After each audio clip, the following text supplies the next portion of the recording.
Kuulsa inimese elu argine pool on tegelikult üsna tavaline.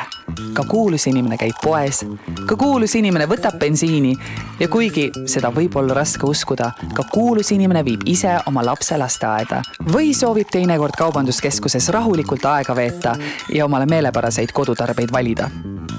Märgates kuulsat inimest on eestlane alati elevil. Uuspõld. Ongi uuspõld, Oh, mine kanni, ongi uuspõld, tšau!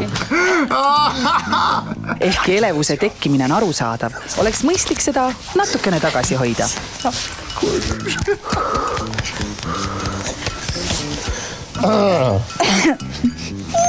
Veel parem oleks seda üldse mitte välja näidata. Samas ei suuda eestlane tihtipeale oma märkamist siiski päris enda teada hoida. Normaalne! Jou!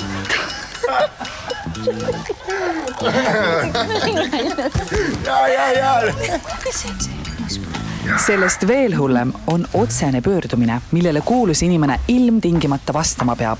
Jou, uuspõld tule, sorry. Tead, viska mingi nali. Tee mingi vaiba nali. Nägid või? Haige poll. Täiesti eraldi kategooria on kuulsuse kohtlemine vaatamisväärsusena tema surelikust unustades. Rif, kuule mind, jah?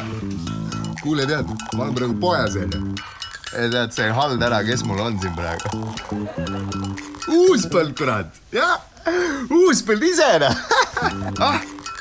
muidugi, lenda siia, Tavai, lenda siia, ma ootab ära, jah. Selline käitumisviis on kuulsale inimesele halvav ja ei jäta head tunnet.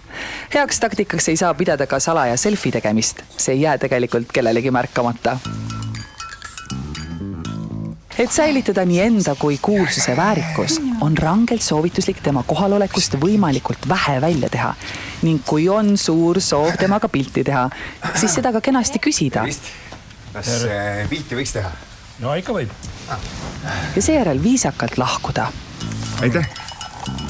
Ilusat päeva. Teile ka. Issand jumal, see Jussi Asman ikka tore inimene. Nägu on veits pindunud, aga muidu, jah. Veits, jah. Tegi kaheks jäänud. Pohmaks äkki.